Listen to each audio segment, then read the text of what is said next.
Good afternoon, Rotarians. I'm feeling all the feels today. First, it was reliving every emotional breakup with our music this afternoon, and then the hazing with my bell ringing. So I promise to you, over the next 11 months, I will work on my bell ringing. So welcome, Rotarians and guests, to the Rotary Club of York, where our mission is to improve life in the city of York by connecting our club's diverse community leaders through fellowship, action, and service. I'm your president, Wilderima Lessie. And as you know, we start off our meetings by reciting the four-way test. Please join me. Is it the truth? Is it fair to all concerned? Will it build goodwill and better friendships? Will it be beneficial to all concerned? Rotarians use the Rotary four-way test to guide our actions and words. The Rotary Club of York is committed to celebrating the diversity and uniqueness of all people, treating everyone with courtesy, dignity, and respect, and we expect the same from everyone that we encounter. Embracing diversity and promoting equity is essential for the betterment of our club, our community, and the world. Today, our opening song, America, My Country, 'Tis of Thee, and the pledge will be led by Steve Feldman, followed by the invocation by past President Glenn Miller, and visitor introductions by Jennifer Clancy.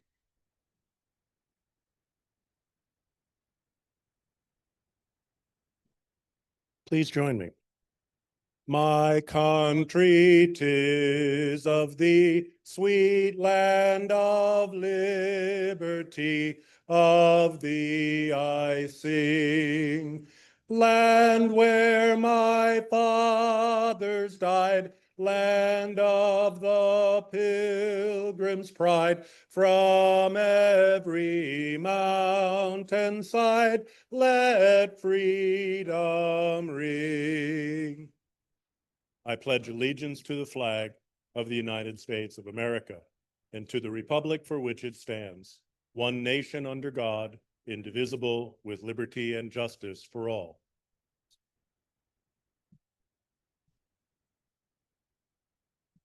In honor of past President Patty Rooney, good afternoon. In case you were wondering about the column. Please prepare yourself for prayer in the fashion to which you have become accustomed. The writer Isaac Denison once said, "To be a person is to have a story to tell." Our stories, the narrative arc of our lives, are indeed at the core of our humanity. We retell our stories from generation to generation. We recount them to ourselves and to others. We recognize how much of our story is linked and intertwined with our families, our friends, our colleagues gathered in this room, and our community that we call home. We give thanks for these stories today as we welcome our speaker, whose work centers on new and innovative ways to reimagine how our stories are told and heard. Bless our time together today, the food that has been prepared for us and the hands that have prepared it, and keep us mindful of those in our midst and around the world whose story is one of suffering and need, that we might serve them and help change their story for the better. To you, the great storyteller, the one God of many names, we pray. Amen.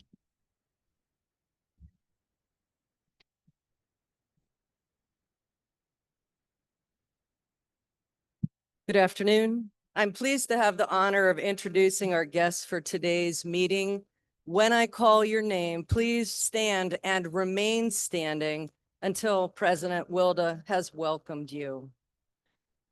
All right, so we'd like to welcome Pete Mealy, guest of Jamie Norpel. Megan Kreiser, guest of Kevin Schreiber. Ian Felker, guest of Kevin Schreiber. Sully Pinos, guest of Kevin Schreiber. Don Sprinkle, District Governor nominee guest of District Governor nominee Aaron Jacobs, apologize. Dave Shiverini, guest of Bill Hunter. Ben Neely, guest of Denny Bauman. Joe Hackett, guest of our speaker. Albert Lau, guest of Thomas Caltadorone. And Aaron Repman, guest of Dan May.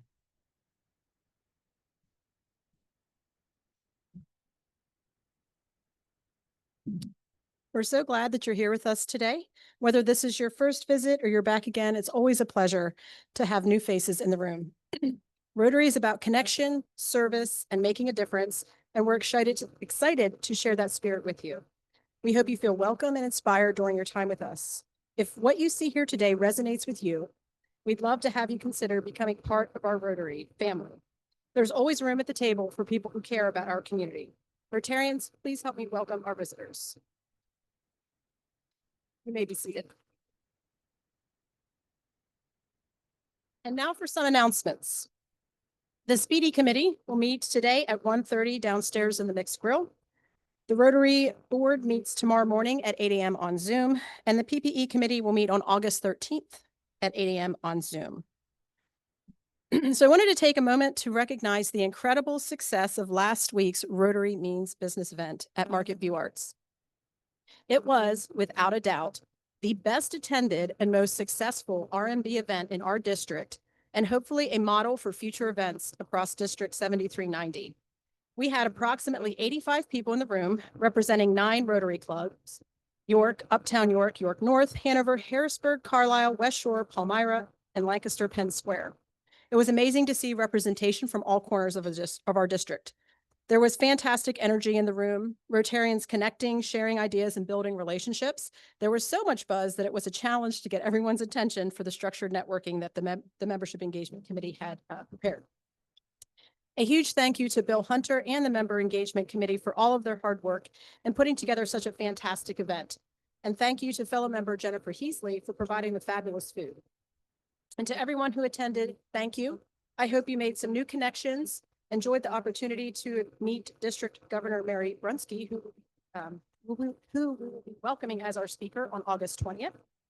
And now we have an exciting update from the recent trip to Sandafa from District Governor nominee Aaron Jacobs and Andy Siebold.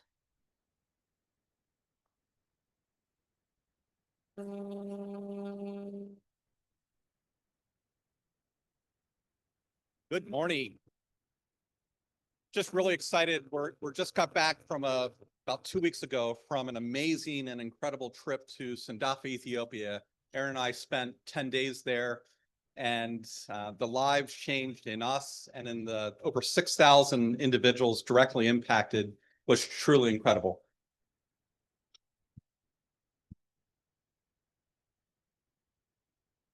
Probably helps to have an active mic, right? So again, we just got back 2 weeks ago from a 10-day mission trip to Ethiopia and truly had an amazing experience. A huge heartfelt thanks to the Rotary Club of York for donating $4,000 that went to buy medical supplies as well as school supplies. What you'll see on the screens are just a glimpse of so many of the stories and impact of our work. We provided medical care, free medical care at a clinic, saw 5,400 patients in 1 week. In addition to that, we taught English as a second language in a school. One of the core highlights for us as well is to see the latrine project where all of you who have contributed, we built 8 bathrooms in Sandafa, and another 8 will be built in another couple of months. And so that project was complete. That may sound like a simple thing. It's a big deal. It's actually a game changer for Sandafa because what we take for granted, over 50,000 people in that community, less than half of them have access to a bathroom. And so for clean water, sanitation, it's a big deal for us to be able to do that. So again, just a huge thanks. We also had 6 Rotarians help us before we left on this trip, and helped us send us off by packing, 60, 50-pound suitcases of medical supplies, school supplies, and other things. There's story after story from this trip, and I'd really like Aaron to be able to share some of that as well. Thank you, Andy. So set that right here. To answer the 2 questions that I get most frequently is, yes, it was an amazing trip and the people are wonderful. But I think the best way to present this trip to you is in terms of impact and relationships. And I think there's this one story that really stands out to me. As Andy has said, my job on this trip was to teach English as a second language to young students in Ethiopia. Full disclosure, I know nothing of teaching young students. I know even less of Ethiopia, and I don't speak Amharic, the native language of Ethiopia. This is not the recipe for success. So I rolled up my sleeves. I get to the classroom of 100 kids, and the teacher says the first thing we're going to do on the first day is we're going to teach them how to write their name. I can do this. So I had to learn how to say Sume Aaron no. My name is Aaron. It's pretty simple. So I go to the kids, about 20 of them, I have them huddled together, and I say, Sume Aaron no, what is your name? And I started with one little girl, and she looked at me with the cutest eyes, and she goes, yes. Camila said, could you say that again? Yes. Camila said, I said, okay, hold it 1 minute there. So I walk up to the teacher and I say, listen, Sosi, I don't know what they're saying. I don't know how to write this out. What do I do? She goes, don't worry about it. Just tell them to slow down and just spell it out for them phonetically. I'm like, got it. So I go back to this girl. And I said, can you say your name? She goes, yes. I'm like, okay, can you slow down? And in that moment, she looked up at me with those big, pretty eyes, and she said, yes. So when we talk about impact, I rolled up my sleeves, and for 20 kids, I tried to phonetically spell that out with them. And I can tell you in terms of impact, that there are at least 20 students on the other side of the world who can't spell their name properly, thanks to me and the Rotary Club of York. But when I think about impact, there's a couple other things that come to my mind. I did get to see the latrines. They are branded and they look wonderful, and they bring a sense of dignity and hygiene to that committee and makes a big difference for them. When I think about impact and relationships, some of the doctors we traveled with were so impressed by our club and our participation that they made a contribution to the York Rotary Foundation. When I think about impact and relationships, I think about the dinner I got to have with Rotarians from the Rotary Club of Addis Ababa Central Mela, and they presented us, to me, through to you, the best partnership award from that Rotary Club. I think that deserves a round of applause.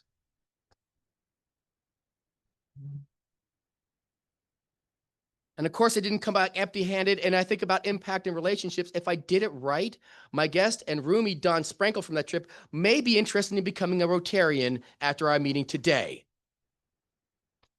Yes, you can clap for that. So the summation is this, is that my eyes were open to what Rotary International really means. I was very grateful to be on that trip. Andy and the church was a wonderful host. I encourage you as a members and this club to be involved in more international projects, including this one. So thank you again.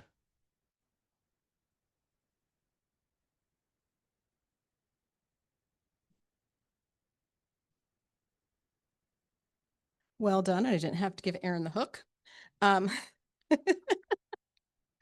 They are working, Ben and the country club are working on the buzzing. So hopefully we'll get that under control here. But thank you so much, Aaron and Andy. It's incredible to hear firsthand the impact that our global grant project is having, not just in the terms of infrastructure, but improving the daily lives and dignity of the people in that community. And as Andy said, building toilets might sound simple, but we know that it's transformative. Access to safe sanitation improves health, supports education, especially for girls, and strengthens communities in lasting ways. We're proud to be part of this work and are grateful for the strong partnerships that make it possible. Thank you to everyone involved in this project, and especially to those who traveled to Sandafa to represent our club and deepen the connection to the work that we're supporting. And now we have an opportunity for you to get involved here locally from Brian Grimm, Chair of the Literacy Committee.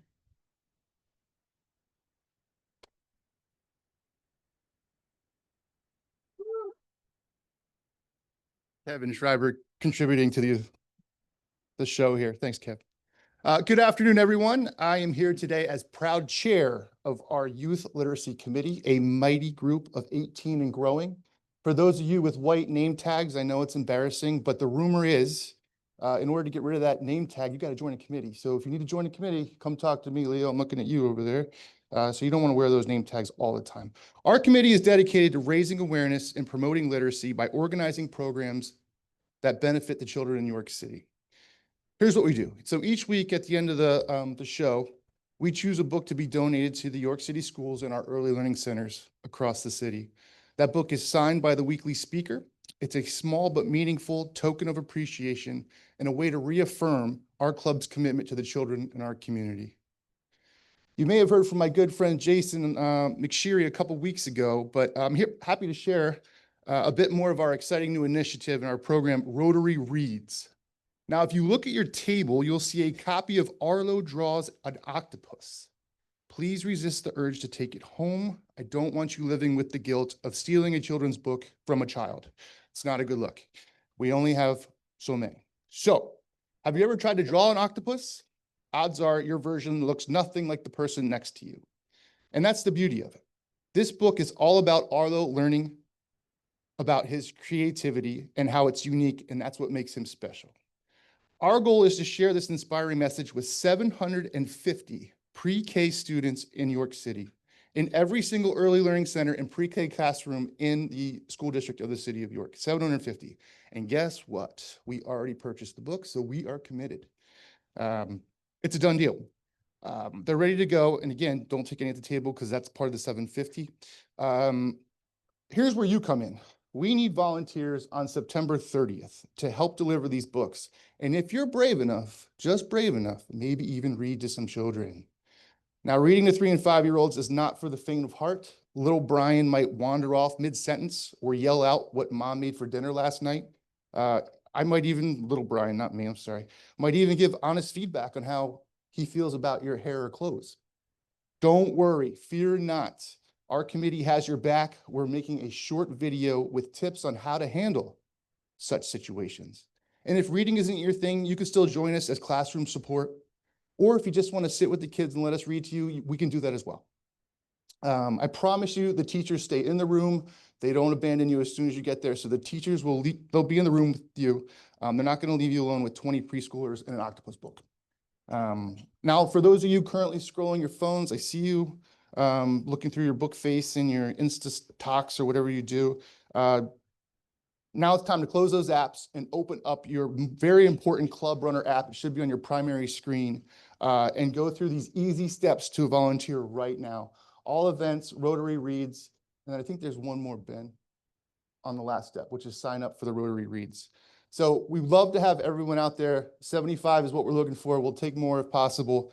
We're looking forward to an amazing day. This is more than just about book delivery. It's a chance to show the community what Rotary is all about. Literacy opens doors, creates opportunities, and sets the foundation for lifelong success. So let's do this, let's inspire, let's laugh, and tackle this octopus one classroom at a time. Thanks, everyone.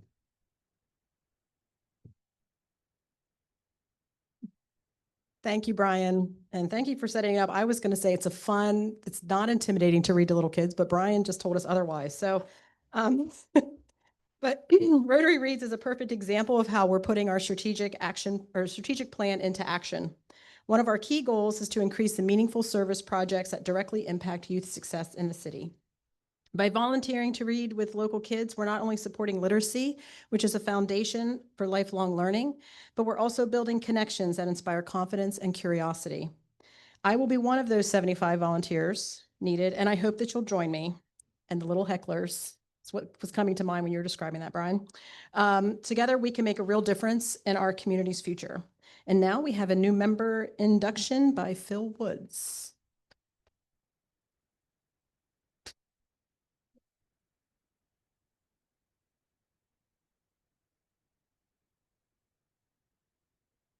Jess, come on up. Flying solo. Fellow Rotarians, it's a pleasure to be able to induct today Jess Delp to our club. Jess was proposed by John Kleindienst. Jess is a graduate of West Morris Mendham High School in Mendham, New Jersey, a York College graduate where she studied or majored in behavioral science and minored in applied youth development. She's currently employed with the York County Economic Alliance, where she serves as the Director of Membership and Business Development. Her community involvement includes a bunch, I'll read them out. President of the Southern York County Business Association, serves as a board member for Women's Network of York and Hanover Adams Senior Resources. For nearly 2 decades now, she's been a volunteer companion at Olivia's house. And she also serves as development committee member at Leg Up Farm and is the co-chair of the York Walk to End Alzheimer's with the Alzheimer's Association Greater Pennsylvania chapter. Is that everything? Okay, for now.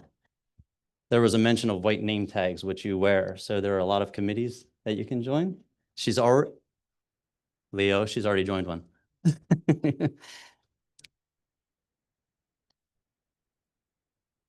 Perfect. Interesting fact I asked just before the meeting, just one little tidbit. She was both a Boy Scout and Girl Scout. I didn't honestly know that could happen, but she was employed with Boy Scouts, so technically a Boy Scout and a Girl Scout, which is kind of cool.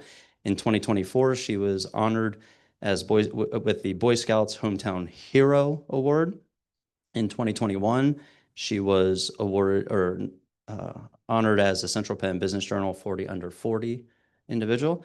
And her hobbies include spending time with her husband, Casey, their corgi named Liberty, enjoying new recipes and cooking, and a big music fan, just going to concert and just hanging out in general. So fellow Rotarians and guests, please help me warmly welcome Jess Delp.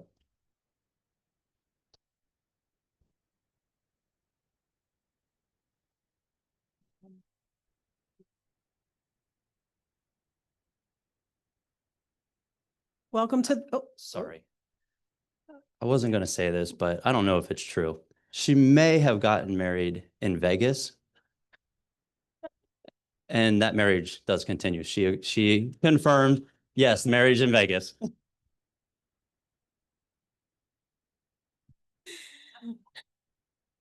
the icing on that cake would have been if Glenn Miller was in Vegas marrying you. So welcome to our Rotary Club, Jess. I'm so glad that you've joined us. You're now part of a community that cares deeply about making a difference right here in York and around the world. We're excited for the energy, talents, and perspective that you bring, and I know you'll find meaningful ways to get involved, as Eric is very happy that you're on his committee. And I hope that you build some lasting friendships along the way. And now we have a very important update from Bill Anstein on behalf of the fundraising committee.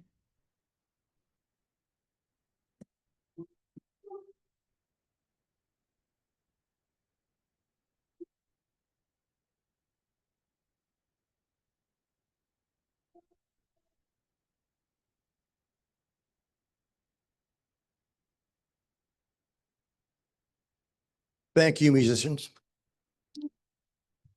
President Wilda, fellow Rotarians. I've made this announcement every August for almost 20 years now. So a lot of you have a pretty good idea of what I'm going to say. But each year I tweak it a little bit. I put in something new and something relevant. For example, never in prior years have I mentioned the name Sydney Sweeney. And I believe that more than half of the Rotarians in this room agree that she has wonderful genes. Let's review the music that you're still hearing in the background. It's very impactful. And the music is directed first to get your attention, but more than that, it's to help inspire you to do what I'm going to ask. And let's break it down a little bit. The words, the first word is the good, and that would apply to all the Rotarians who have already agreed to participate in our fundraising, our major fundraising event, which is the Love of Community. And if you can volunteer as a participant, as a volunteer to help things, or as a sponsor, and we still do need a few more sponsors. If you've not signed up to participate, then you don't want to be labeled by one of the other two words in the title to the song. So here's the deal. Pick up the brochure on your table, take a good look at it. There are 4 options, ways you can participate. It's very easy. Also, it lists several great sporting activities that you can participate in. And I would say this, when I first started making this announcement 20 years ago, we only had 2 sports. It was tennis and golf. And at that time, there was sort of a friendly competition between the two venues. And I usually told a little joke to pick just to nudge the golfers a little bit. 10 years ago, I did this one and we measured the reaction time. There were two golfers getting ready to tee off on a very high tee above a stream. And one of them looked down and said to his partner, "Look at those idiots down there fishing in the rain."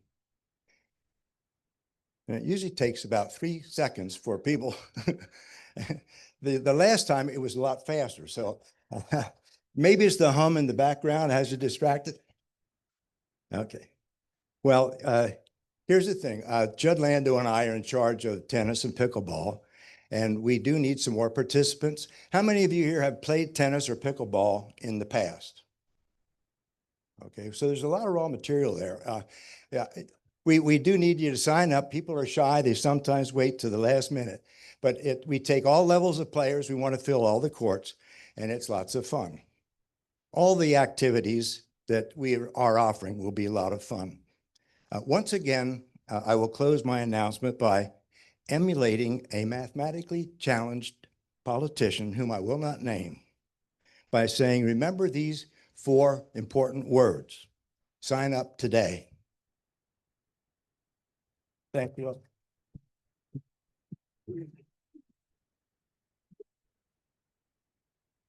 Thank you, Bill. This is our largest fundraiser of the year.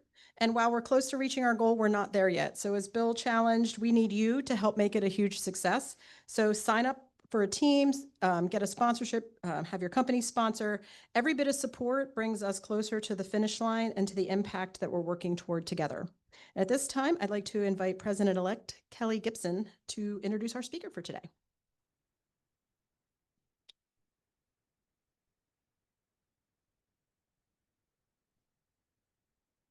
Thank you, President Wilda. With the rapid growth of language models like ChatGPT and AI tools creating more realistic false images and video, technology can feel like it's a threat to reality. Today, I'm pleased to introduce a speaker to tell you about technology that doesn't want to replace our reality, but augment it. Augmented reality, AR, is a technology that enhances the real world by overlapping computer-generated digital elements onto the user's perception of it.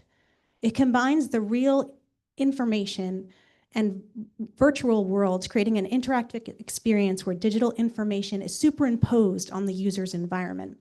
Unlike virtual reality, which replaces the real world with a simulation, AR integrates digital content with the physical world, allowing users to interact with both. Imagine standing at the gravesite of a Civil War soldier and that soldier appearing before you to tell you his own story. Imagine looking at a mural and the artist that painted it appearing to share details you wouldn't have seen otherwise. These are just a few examples of the way that Vision Solutions AR is transforming the York County cultural and historical landscape. It's a powerful tool to augment our historical sites, cultural assets, and outdoor spaces with stories told by the people who live them. James Andrew Lynch, or simply Andy, is an entrepreneur and the CEO and co-founder of Vision Solutions AR. Andy has played a pivotal role in the development of the company's groundbreaking augmented reality platform since 2019 and brought that technology to the streets and sites all over York County. The company's projects have spanned historical sites, cemeteries, vibrant arts districts, restaurants, museums, and hotels, delivering immersive and interactive experiences to visitors. Andy's imaginative approach, coupled with his engineering background, has positioned him as a frontrunner in the AR field, shaping a future where technology and reality converge to redefine the way we interact with digital content. His pursuit of innovation continues to stimulate audiences and transform the AR landscape. Today, he will share more of how this work can transform York. Rotarians, please welcome Andy Lynch.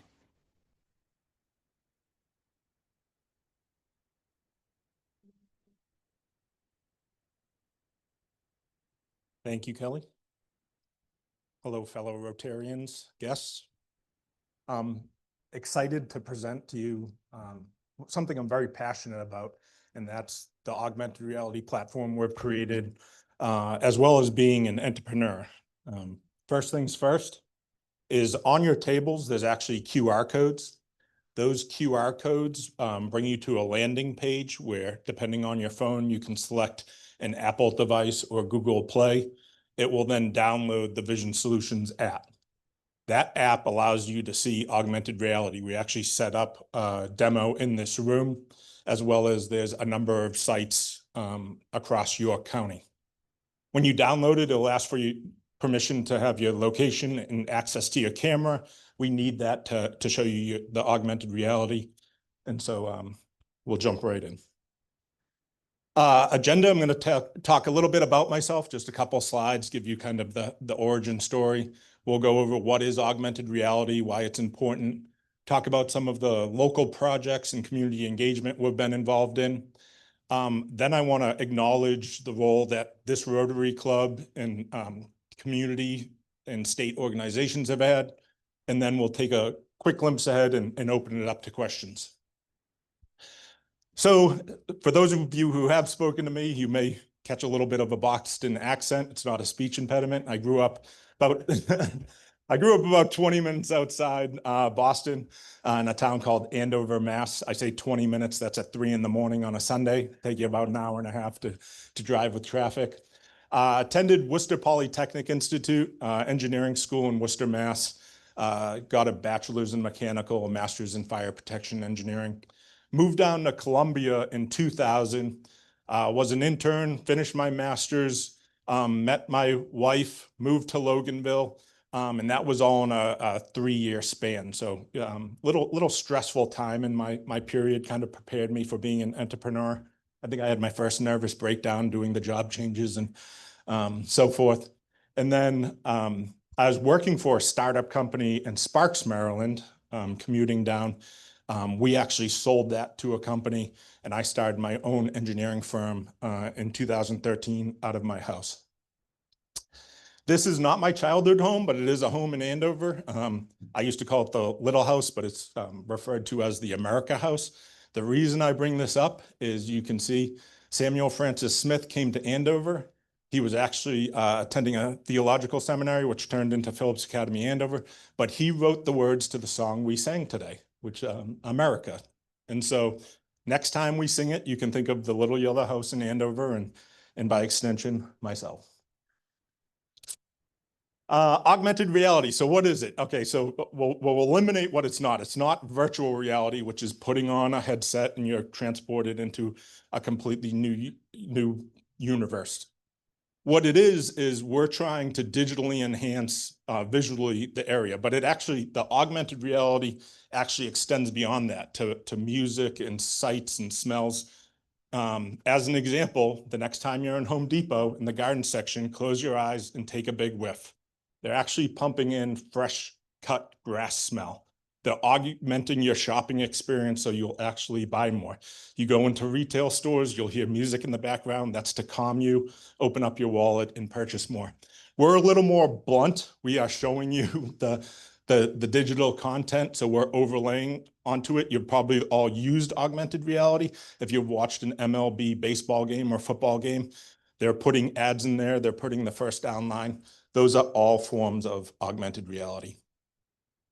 How we do it is we actually scan the site that we're involved with. So I actually scanned this ballroom a couple of weeks ago. That creates a digital twin for us to use. We put that into an editing platform where we can then add the content we want to show people.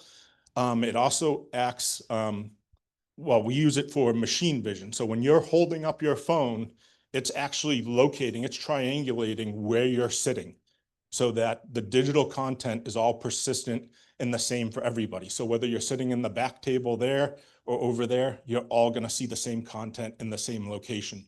So we're using that machine vision when we do that scan. So here's our ballroom that was done a couple of weeks ago. The layout's pretty much the same. Dessert table in the back. And so that's the 3D model we use to locate you.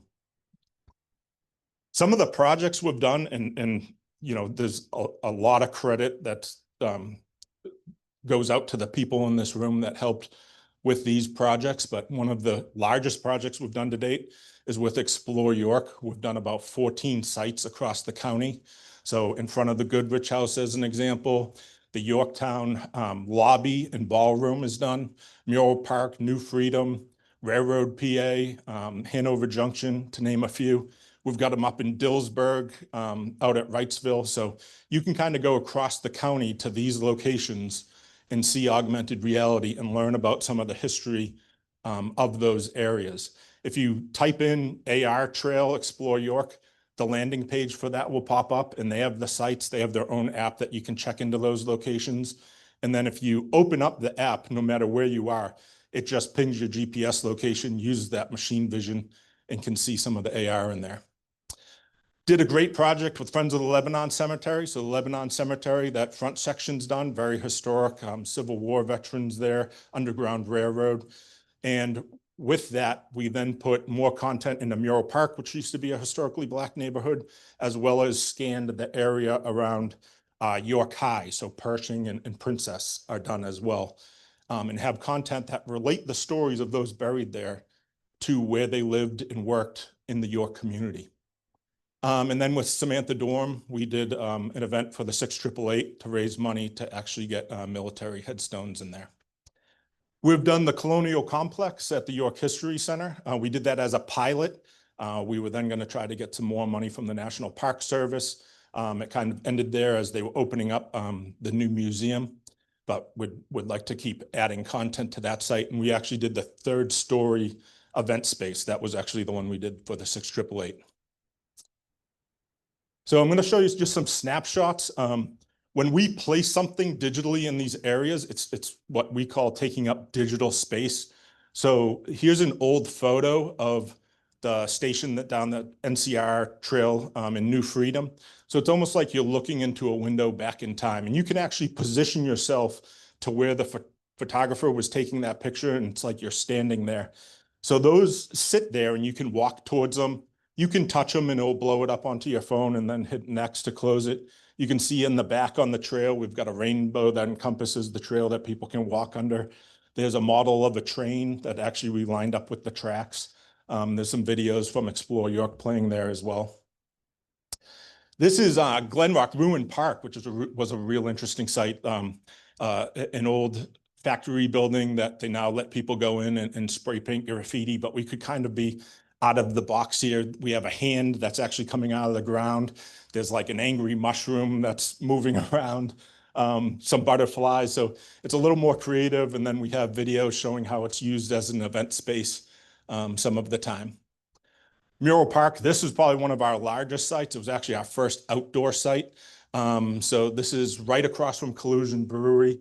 We added 3D elements, so butterflies that fly around, and you can take pictures with them. And there's links to the artists. And this is where the power of AR is really substantial, because now instead of just walking around the Mural Park and you see these great works of art, we can link to the artist's website and they can sell some of the paintings. You can learn bios about them. And also, like I mentioned, this was a historically Black neighborhood. So we talk about the first AME church that was in York, talk about Dr. Bowles, the first African-American physician that was in York. So there's a lot of content at that site. Here's a cemetery, great picture. We use AI to make talking portraits. So this is Jesse Cowles. If you actually look at him, there's actually one in this ballroom over there of someone from the 6888. But he'll begin talking and telling his story to you about how he was, in the Civil War, and then the temperance movement. And then we have the infographics that, again, you can touch, it'll blow up on your screen. You can then read them and shut them down. We work with Blake from Architectural Illustrated. He's doing some great series of illustrations right now of what York used to look back in time periods. So we're placing those up with his permission. He also did one of the city center where the old courthouse was. So you can actually see how it used to sit right in downtown at Georgian Market. And you can see we reused the butterfly in the garden there as well. Events that we're involved in. We were just talking about this at the Yorktown. We are working with the Small Museum Association, who's having a conference here next year. We're working with the Lincoln Highway Conference that's having a conference here next year to put up content that applies to those events. Should we call you President Tate now?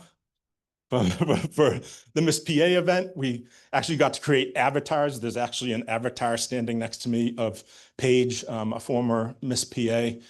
And so we do that kind of content to enhance those events. So this is actually the Yorktown as it sits right now. I'm about to actually change out the content. Samantha Dorm, who unfortunately couldn't be here, she's great at finding and digging up content. We're actually going to replace it with people who used to work at the Yorktown Hotel staff. But you can see there's the green kind of globe looking things are actually links to websites. So there's actually a way to check into the hotel there. There's also information on the old mailbox system, information on the goat above the bar, if you've ever been there.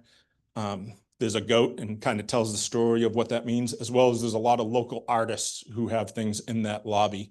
So we have links to their website to give them credit.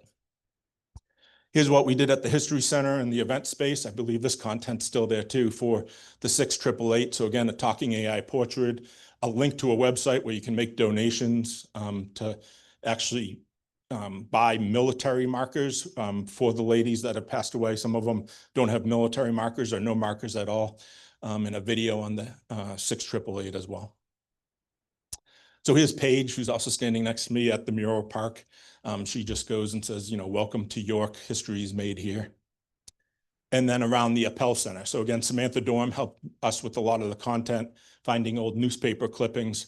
So this is a great way to tie all these places and events together with this AR content.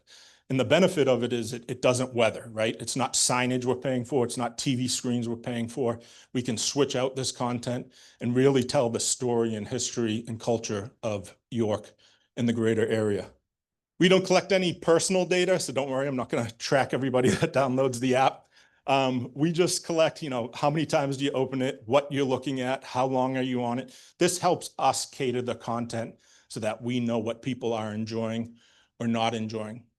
So this is the real reason I wanted to do this presentation is, I talked about my past and how I started the company out of my home. It was 2019 that I started to look at augmented reality and realized I need more resources for this project. So one of the first things I did was actually apply to J.D. Brown Center for Entrepreneurship, and I got accepted at the York College. They gave me a small office. That's where I met Joe Hackett and Ben Franklin.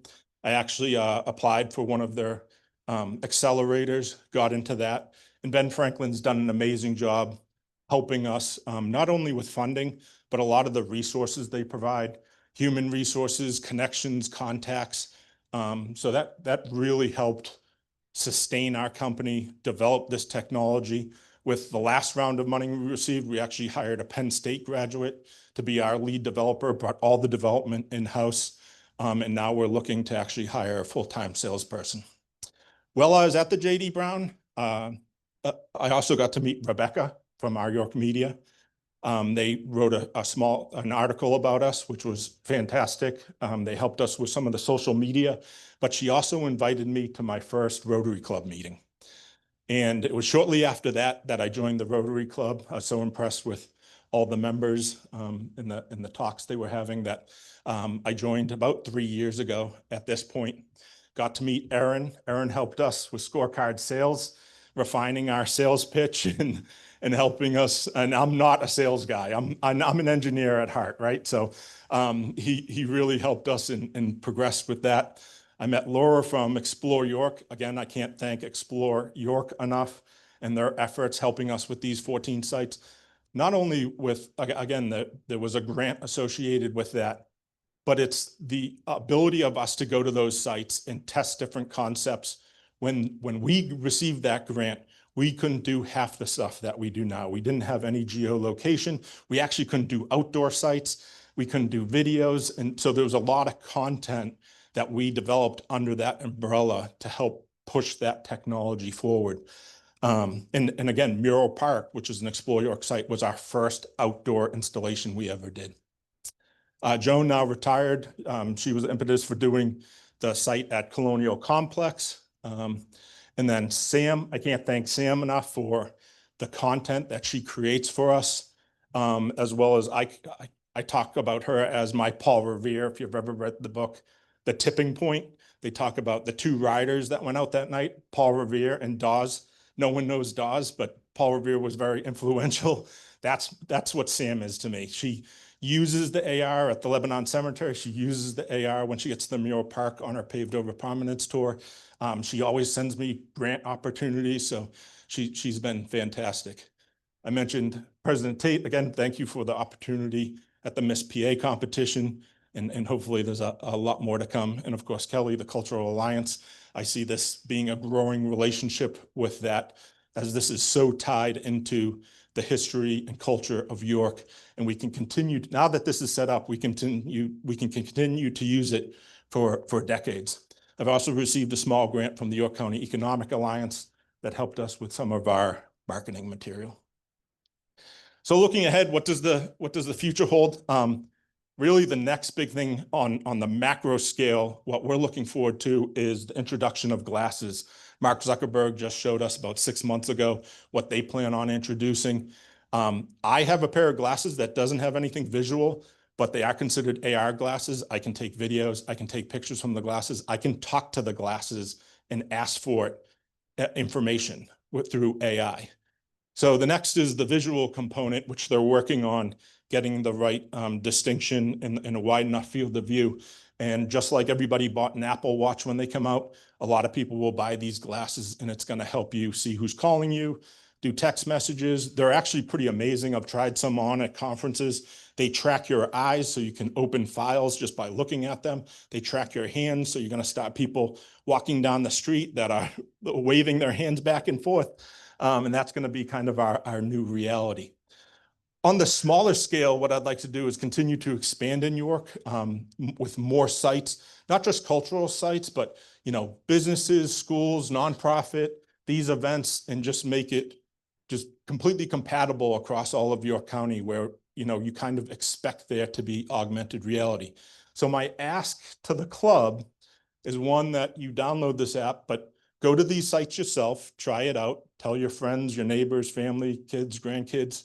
And that not only helps us collect data, but then any feedback, good, bad, ugly, with the song there, we love to hear, because it helps us improve the platform, the software, and that's what we really need. That's my big ask for the club at this point. With that, I'll leave you with the QR code and this image of kind of what it's like to run a startup company. So if you do see me walking down George Street or Market and I'm talking to myself and I walk by you without saying hello, just know I might have a lot on my mind at the time. But happy to answer any questions, and just tap me. For those of you, this is a little video I took the other week, just showing you some of the augmented reality. So we've got some pictures there. You can see we've got an Explore York video. There's a link to the York County website, some logos and stuff. Again, if you touch those, they'll open up, and then you can just use the X in the top corner to shut it back down. But that's kind of what's around this room. So thank you.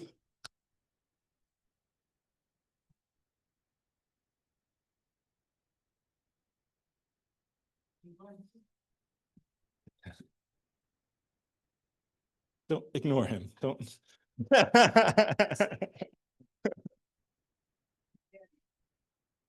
On. Okay, I don't know if it is or not. So we talked about the glasses, and I'm curious, how do you anticipate AI interfacing with your technology, and what are you doing to prepare for that? Yeah, so AI is such a broad topic, and it's well, one, I think you're going to be able to talk to the glasses and just ask it for direction. So say I'm walking down York and I say, okay, I want to go to, well, Mesa just closed, but I was going to use a Portuguese restaurant as an example. But then what would happen is the augmented reality would just lay tracks for you onto the street. So there would be, arrows that actually show you how to get to that restaurant. We use AI to make talking portraits. There's actually AI engines that you can just type in a description. So say we wanted to make an octopus for the literature. We could say, make me an octopus, a cartoon octopus. And AI will now create a 3D file of that octopus that I could then use and put into augmented reality. So there's just so many avenues. And on a more personal, I use AI all the time. I'm using it on the engineering side to help me write reports. I mean, it is a game changer. I think it's gonna actually hurt a lot of engineering consultants, because a report that used to take me 5 days to write, I can write in 2 days now. So that, you know, now I'm talking about economies of scale. If you have 100 employees that are doing engineering, you might only need 10 to cover the same amount of business. So it'll be interesting as that evolves, how it affects different businesses.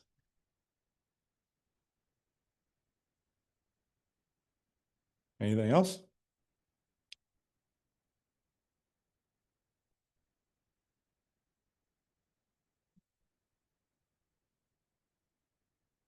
Yeah, how do you make money with it?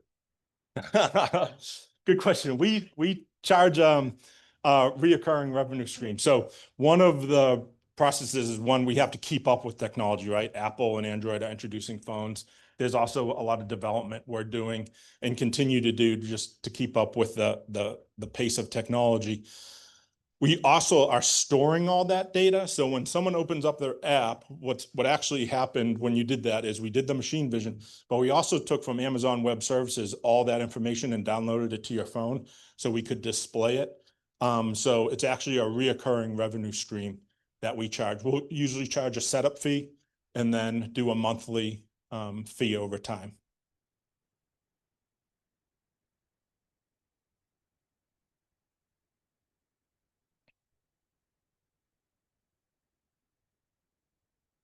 Who is your biggest competitor?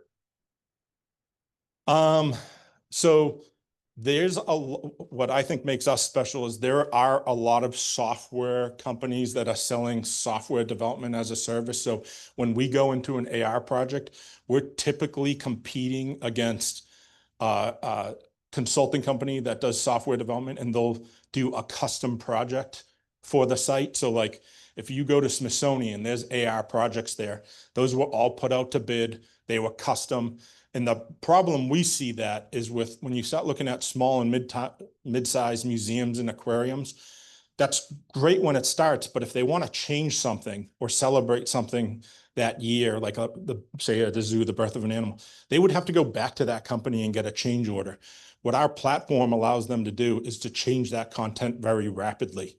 And then when you look at like the retail space, which we're looking at getting in now, if they have 100 stores, you're not going to do custom AR experiences for all 100 stores. So our platform is suitable for that type of environment. But yeah, our biggest competitor is actually other software development companies, but generally they're selling software development as a service. We actually have a platform and a product that we're selling.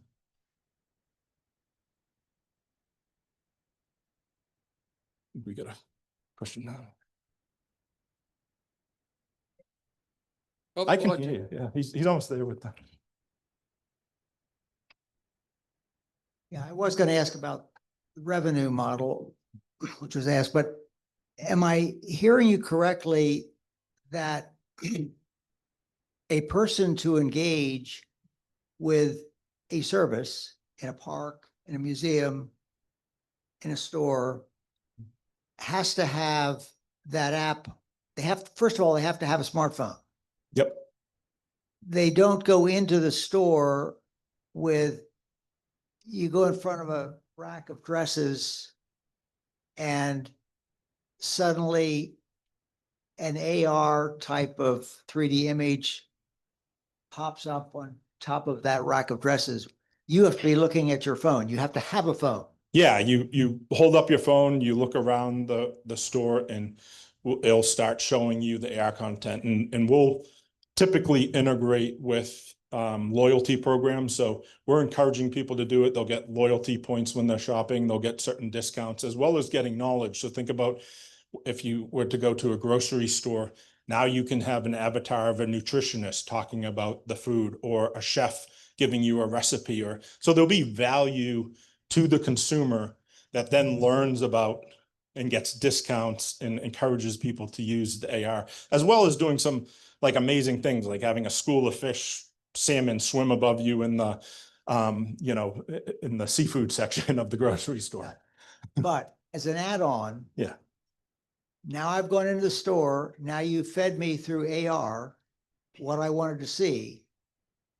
When I go home, am I going to get on my emails, or every time I turn on a browser, I'm going to see fish swimming across the screen or the advertisement because you're tracking me? Right now, no. And I say right now with the caveat of, you know, when you go to, you know, the Muro Park in York, when we're tracking user data, but not your personal data. I can't guarantee that when we go into retail and you tie in your loyalty number and now all of a sudden they, you know, the geolocation fence we've actually added can track you, and they do this already, by the way. This isn't like a top secret. If you go into certain stores, they can track where you go. So if I walk into a Dick's Sporting Goods and I go to the golf section, they know I went to the golf section. And so they can send me golf stuff. And so that's already happening. Would we be a platform for that? Potentially, if we tie to the loyalty. Yeah.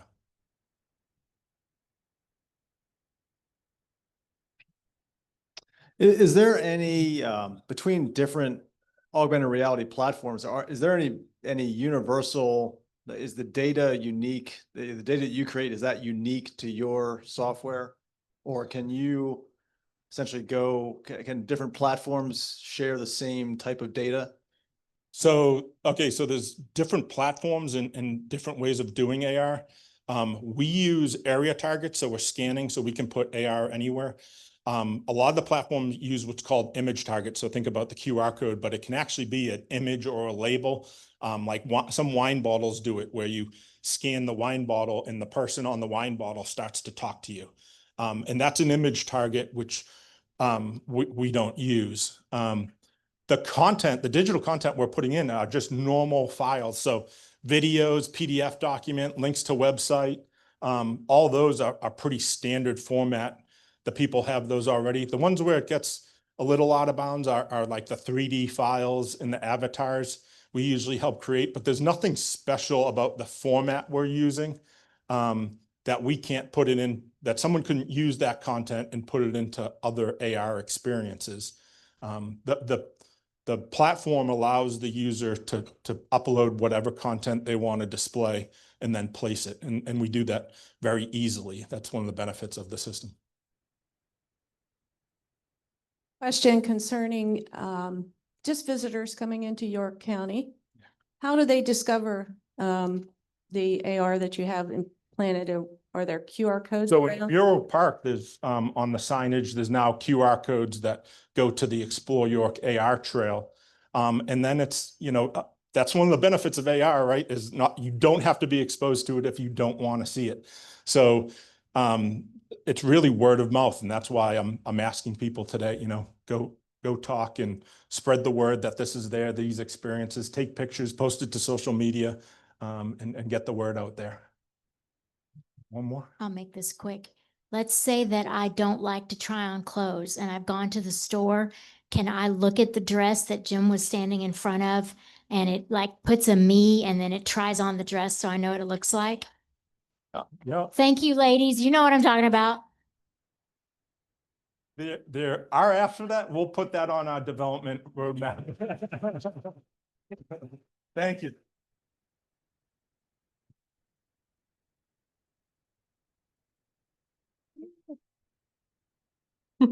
Thank you, Andy, for that fascinating look into the future of, oh, it's not really the future. It's not the now, the new way of storytelling and education all happening right here in York. It's inspiring to see how technology like augmented reality can bring our local history, culture, and causes, and even hopefully dress trying on clothing in such meaningful ways. So we're especially proud to know that members of our Rotary Club have played a role in this from the ground up, and it's a great reminder of the impact that we can have when we invest in local innovation. So we'll be continuing to watch closely as your work continues to grow. So as you know, our speaker has signed a book to be donated to the Lincoln Charter School in York City, along with a bookmark made by the students at Creative York, and it's another The World Needs More Purple Schools. Next week, we will hear from Bernadette Lauer, owner and general manager of School of Rock, York. Bernadette has more than 20 years' experience in strategic, internal, and external communications.